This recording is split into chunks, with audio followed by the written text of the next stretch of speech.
ज़र्रों में रह गुजर के चमक छोड़ जाऊंगा, पहचान अपनी यूं दूर तलक छोड़ जाऊंगा।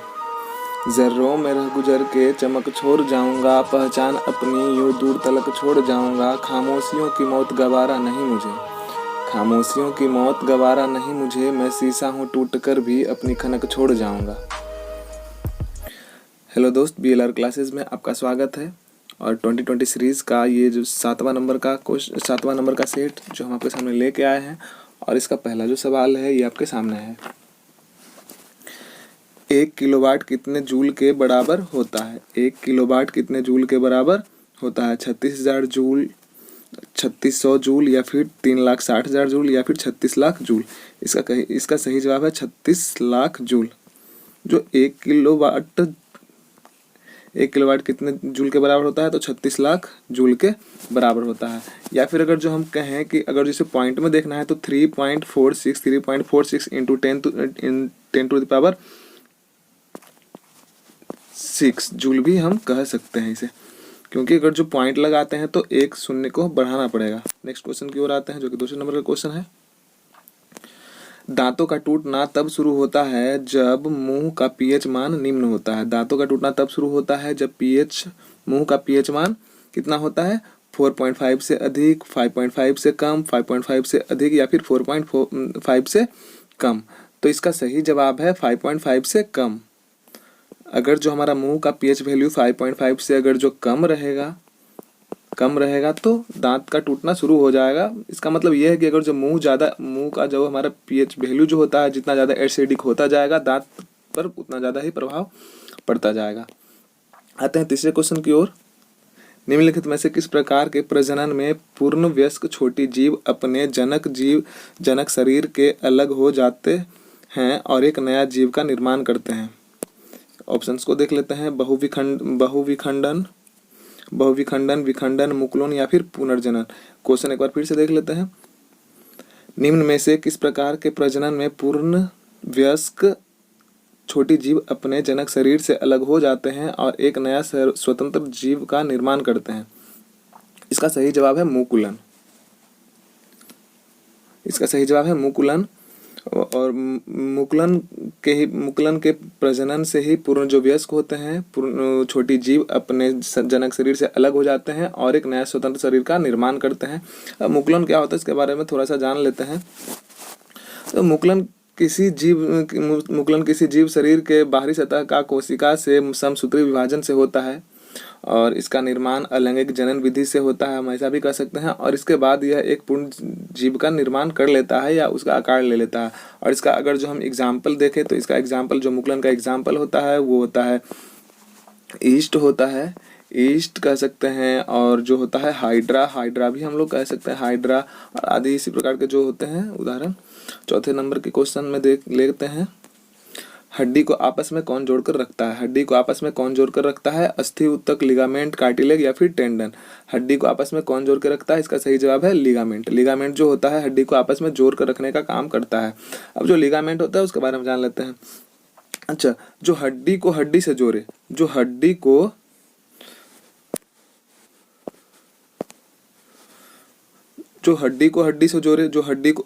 हड्डी से जोड़े उसे हम लिगामेंट कहेंगे। जो हड्डी को हड्डी से जोड़े उसे हम लिगामेंट कहेंगे। और जो हड्डी को मांसपेशी से जोड़े, अगर जो हड्डी को मांसपेशी से जोड़े उसे हम टेंडन कहेंगे। हड्डी को हड्डी से जोड़ने वाला जो चीज होता है उसे हम लिगामेंट बोलेंगे, और हड्डी से मांसपेशियों को जो जोड़ता है उसे हम टेंडन कहेंगे। बढ़ते हैं अगले क्वेश्चन की ओर, जो कि 5वें नंबर का क्वेश्चन है। आधुनिक आवर्त सारणी के किस वर्ग में पूर्ण आवरण वाले संयोगी इलेक्ट्रॉन और रासायनिक रूप से अक्रिय तत्व होते हैं? आधुनिक आवर्त सारणी के किस वर्ग में पूर्ण आवरण वाले संयोगी इलेक्ट्रॉन और रासायनिक रूप से अक्रिय तत्व होते हैं? 18वें वर्ग का समूह जो होता है, 18वां समूह, या फिर 17वें समूह, या फिर 15वां समूह, या फिर 16वां समूह। इसका जो सही जवाब है इसका है 18वां समूह। 18वां समूह जो होता है वो आधुनिक आवर्त सारणी के जो वर्ग में पूर्ण आवरण वाले संयोगी इलेक्ट्रॉन और रासायनिक रूप से अक्रिय तत्व होते हैं। अब अक्रिय तत्व के बारे में थोड़ा सा हम जान लेते हैं। जो अक्रिय तत्व होता है इन्हें हम इनर्ट गैसेस भी कहते हैं। और ये होता है थोड़ा सा अक्रिय गैस जो साधारण तौर पर रासायनिक अभिक्रियाओं में भाग नहीं लेते हैं, रासायनिक अभिक्रियाओं में भाग नहीं लेते हैं, और रासायनिक अभिक्रियाओं में भाग नहीं लेते हैं, और यह नेचर में सदा मुक्त ही होते हैं, मुक्त अवस्था में पाए जाते हैं। इसमें हीलियम आएगा, नियॉन, आर्गन, क्रिप्टॉन और जीनॉन और रेडॉन, इसी प्रकार से जो सम्मिलित होते हैं, ये सब तत्व इसमें सम्मिलित होते हैं।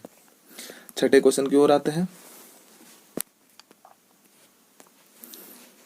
निम्न में से कौन सा क्षेत्र टोडा जनजाति का मूल निवास स्थान है? निम्नलिखित में से कौन सा क्षेत्र टोडा जनजाति का मूल निवास स्थान है? नीलगिरी पहाड़ियाँ, खासी पहाड़ियाँ, कुमाऊँ पहाड़ियाँ या फिर गढ़वाल पहाड़ियाँ?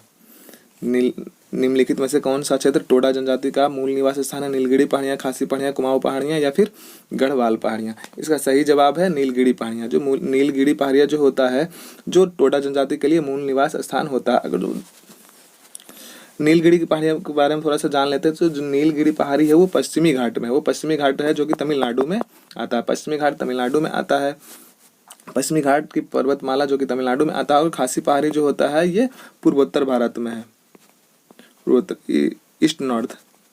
नॉर्थ ईस्ट भारत में आता है, और ये मेघालय में स्थित है। और अगर जो हम कुमाऊँ पहाड़ी के बारे में बात करें तो ये उत्तर भारत में है, नॉर्थ इंडिया में है, और ये उत्तराखंड में आता है। जो कुमाऊँ की पहाड़ियाँ होता है ये यूके उत्तराखंड में होता है। और गढ़वाल की पहाड़ी के बारे में बात करें तो ये भी उत्तराखंड में ही स्थित है, बढ़ते हैं 7वें नंबर क्वेश्चन की ओर। निम्न में से किस तत्व के प्रतीक में केवल एक अक्षर होता है? निम्न में से किस तत्व के प्रतीक में केवल एक अक्षर होता है? तो तांबा, कैल्शियम, क्लोरीन या फिर कार्बन। तो तांबा को हम Cu से डिनोट करते हैं, और कैल्शियम को हम Ca से डिनोट करते हैं, क्लोरीन को Cl से, और कार्बन को सिर्फ C से करते हैं। तो सिर्फ एक लेटर से हम कार्बन का यूज करते हैं, कार्बन को इंडिकेट करते हैं, तो इसका सही जवाब हो जाएगा कार्बन डी। 8वें नंबर क्वेश्चन की ओर आते हैं। भारतीय संविधान का चौथा अध्याय किससे संबंधित है? भारतीय संविधान का चौथा अध्याय जो है किससे संबंधित है? राज्य के नीति निर्देशक तत्व से, संसद से, संघीय न्यायपालिका से या फिर मानवाधिकार से? इसका सही जवाब है राज्य का जो भारतीय संविधान का जो चौथा अध्याय है किससे संबंधित है? तो राज्य के नीति निर्देशक सिद्धांत से, तत्व से है। और इसको कहाँ से लिया गया है? तो इसको आयरलैंड के संविधान से लिया गया, आयरलैंड के संविधान से लिया गया है। 9वें नंबर क्वेश्चन की ओर आते हैं। निम्न में से किसे एक राष्ट्र एक कर और एक बाजार का सिद्धांत माना गया है? निम्न में से किसे एक राष्ट्र एक कर और एक बाजार का सिद्धांत माना गया है? तो विमुद्रीकरण को, वस्तु एवं सेवा कर को, एटीएम कार्ड को या फिर रक्षा कर्मियों को के वेतन को? तो इसका सही जवाब है विमुद्रीकरण को। विमुद्रीकरण को क्या कहा गया है? विमुद्रीकरण को ही एक राष्ट्र एक कर और एक बाजार का सिद्धांत के रूप में माना गया है। बढ़ते हैं 10वें नंबर क्वेश्चन की ओर। आधुनिक आवर्त सारणी में किस आवर्त में 32 तत्व पाए जाते हैं? आधुनिक आवर्त सारणी में किस आवर्त में 32 तत्व पाए जाते हैं? आवर्त 6 में, आवर्त 3 में, आवर्त 4 में या फिर आवर्त 5 में? तो इसका सही जवाब है आवर्त 6 में। आवर्त 6 में जो आधुनिक आवर्त सारणी का जो आवर्त 6 है उसमें 32 तत्व पाए जाते हैं। अगर जो लेफ्ट टू राइट देखें तो उसमें सीजियम,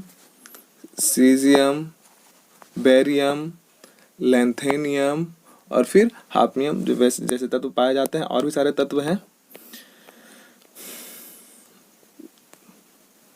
11वां नंबर क्वेश्चन है, चंद्रगुप्त द्वितीय ने गुप्त साम्राज्य का किस ईस्वी में गुजरात तक विस्तार कर लिया था? चंद्रगुप्त द्वितीय ने गुप्त साम्राज्य का किस ईस्वी में गुजरात तक विस्तार कर लिया था? क्वेश्चन का जो ऑप्शन है वो देख लेते हैं। 390 ईस्वी तक, 930 ईस्वी तक, 309 ईस्वी तक या फिर 930 ईस्वी तक? क्वेश्चन क्या था एक बार फिर से देख लेते हैं। चंद्रगुप्त द्वितीय ने गुप्त साम्राज्य का किस ईस्वी में गुजरात तक विस्तार कर लिया था?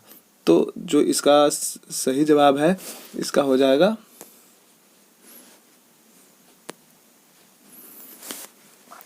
ऑप्शन ए, 390 ईस्वी तक। जो गुप्त वंश का जो साम्राज्य था वो 390 ईस्वी तक गुजरात तक विस्तार कर लिया गया था। अगर गुप्त साम्राज्य के बारे में बात करें, जो उसके जो शासक थे या फिर उनके जो वंशज थे, कालक्रमानुसार बात किया जाए तो चंद्रगुप्त प्रथम थे। पहले नंबर के जो शासक थे चंद्रगुप्त प्रथम थे।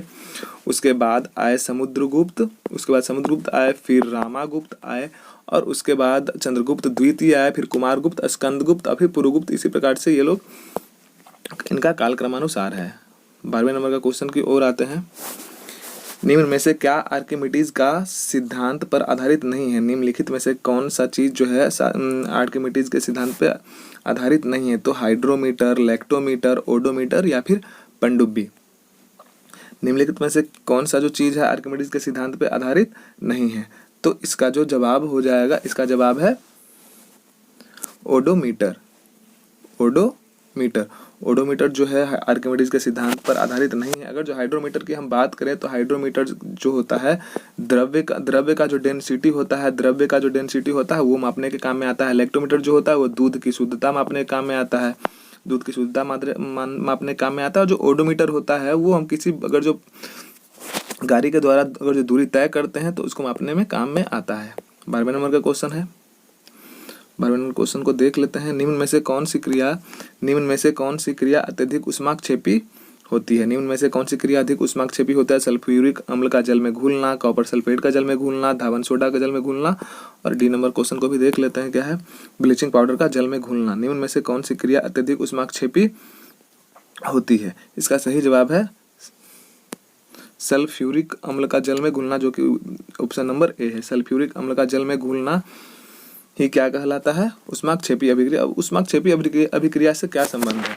उष्माक्षेपी अभिक्रिया वैसी अभिक्रिया, उष्माक्षेपी अभिक्रिया मतलब जो होती है वैसी अभिक्रिया हम कह सकते हैं जिसमें ऊर्जा का निर्माण होता है। अभिक्रिया कराने से ऊर्जा का निर्माण होता है, उसी को हम उष्माक्षेपी अभिक्रिया कहते हैं।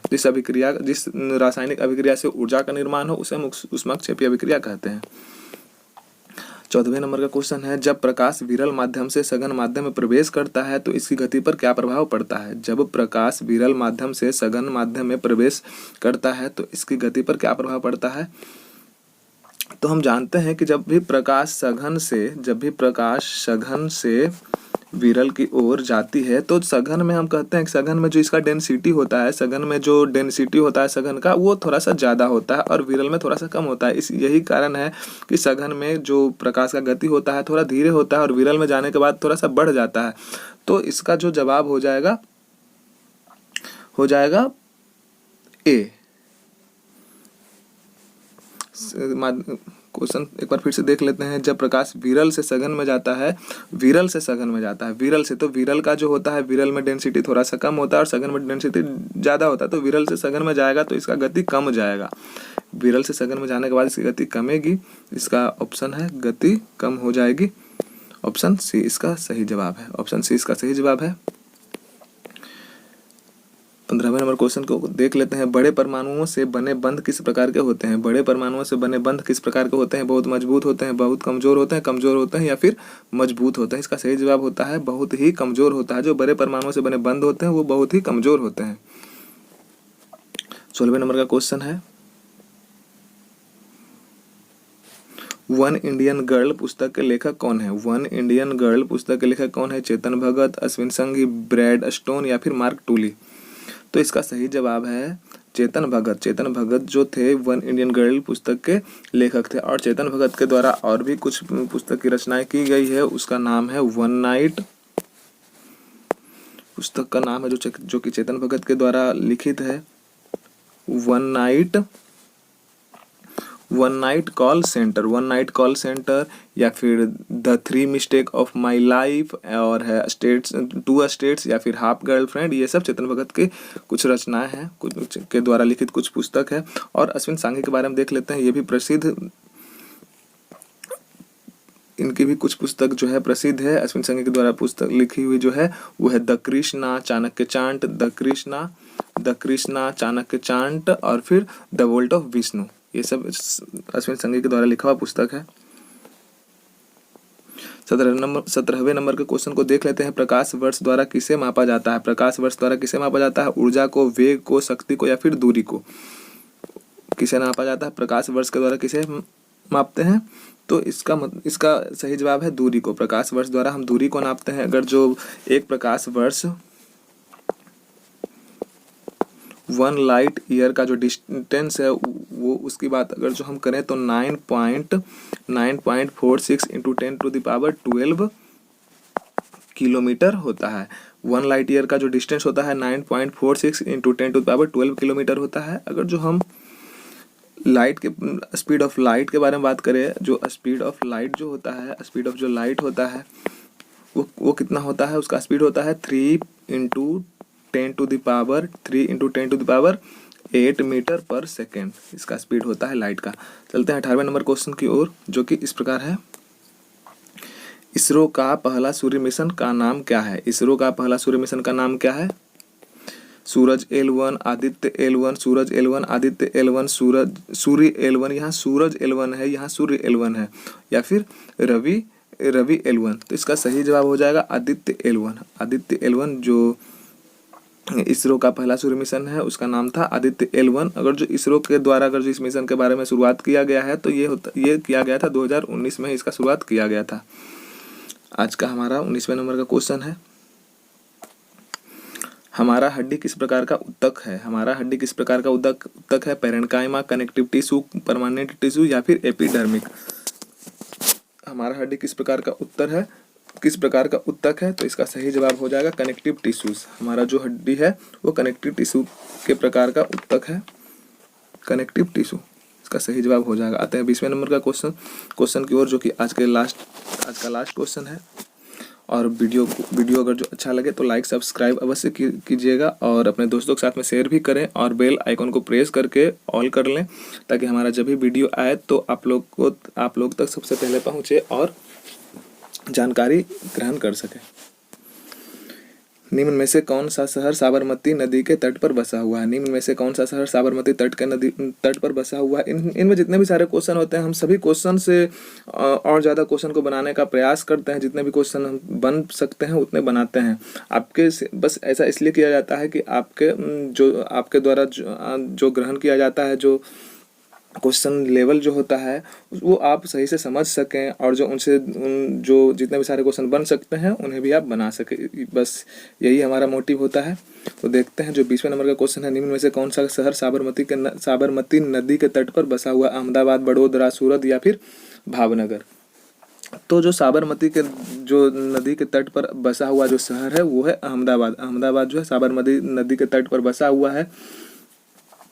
और ये जो बड़ोदरा के बारे में बात किया जाए तो बड़ोदरा विश्वामित्री नदी के किनारे में, जो कि गुजरात में ही है। अगर सूरत के बारे में बात किया तो सूरत जो है ताप्ती नदी के किनारे बसा हुआ है, जो कि ये भी गुजरात में ही है। तो बस आज के लिए सिर्फ इतना ही क्वेश्चन है। धन्यवाद। जय हिंद।